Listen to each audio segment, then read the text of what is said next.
Welcome back to my channel again. Ngayon ay Miyerkules, so market day namin.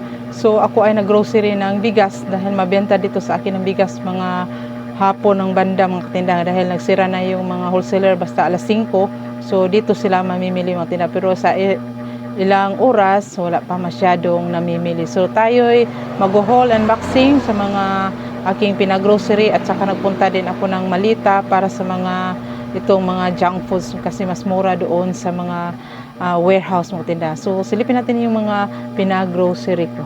But sa tarong adlaw ron Lunes? Tama, Martes pa to sila. Ugma pa kon. Martes karon? Sabado pa to sila. Bernis pa to sila. Guro. Bernis pa to sila. Baik kanan. Lamat gang.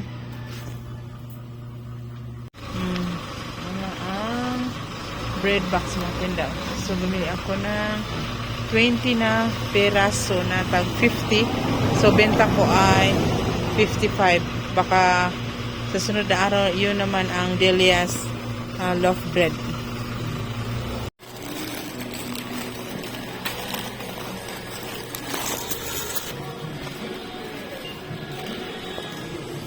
Narating ko lang, bumili ako ng mga junk foods. Ito kadalasan. Saka may mga inumin ito mga katinda. Ito ay display ko na yung iba. Saka ito mga magic sarap. Saka mga gatas. Naubusan ako ng gatas. Saka itong mga junk foods. Marami. Ito ay halo-halo yung mga plus 1 yung hinahanap ko. So doon ako sa mga mall kasi sa mga wholesaler wala nitong mga plus 1 itong mga downy na ang daming binili ko ibang kulay ito. So yun lahat ang mga napamili ko ngayon. Saka ito wala doon sa akong suking wholesaler. So nakabayad ako ng 11,762 lahat mga tinda. Na rin ako ng hanger na 5 piraso. Sana sinampu ko na. So ang kapital nito ay 34. So benta ko nito ay 45. Naipresyo na yun ang isa. Sayang, dalhin ko yung iba sa aking unang tindahan. So dagdag kita sa ating tindahan. At saka hindi naman ito madaling masera. Hindi naman masyadong mahal yung kapital 34. So benta natin ay 45. Kasama nitong mga i-arrange natin mga katinda. So ang mahal ng mga gatas hindi ko kumuha ng durin 50.70 na yung kapital. So cowbell na lang kinuha ko at saka may panel na ako ng jersey mga katinda. Araw ng Lunes ngayon. At saka itong mga chikis nili ako kasi wala dito sa aming mga suking wholesaler. Na habang nag-grocery ako, buti na lang yung anak ko ay bumili siya ng mga by case na tuyo na silver swan 200 ml at saka suka na 200 ml at saka kunting mga black beans na benta ko nito ay 20. Ito rin ay 20 yung patis, isang dosina at saka itong mga lalaking suka na hindi ko pa alam kung magkano yung presyo pero ito sa dati kong presyo ay 65. So anim ang kinuha niya mga tinda. So buti na lang nakaisip. So bumili ako ng mga bigas ito na ang benta ko nito ay 45 pesos at saka isang sako na mais na 38 pesos ang per kilo at saka itong kuha ko na 5 yung isa ay dinala na sa aking unang tindahan. Ang benta ko niyan ay 56 pesos pa rin mga tinda pero nagbaba siya ng 20 pesos naging 1,280 na yung sako. So ito mga feeds na half sack lang ito at saka itong tahop isang sako. Ito isang sako na stag maintenance para ito sa mga manok. May nag-order ng para sa baboy pero hindi pa ako nagpili dahil hindi pa natin alam kung paano mag-ano ng mga baboy. Nangailangan pa yan ng seminar. At saka dito mga sa manok, bumili ako ng 10 na ang pinapatong ko ay 3 peso bawat isang mga tinda.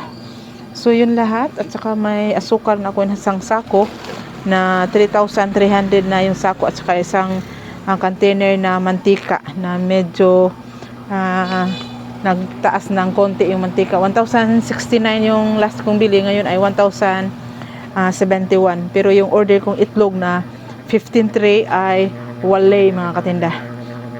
So yun, at saka itong bread box ang kulang niyan ay yung Delia's bread box mga katinda. Masarap yun.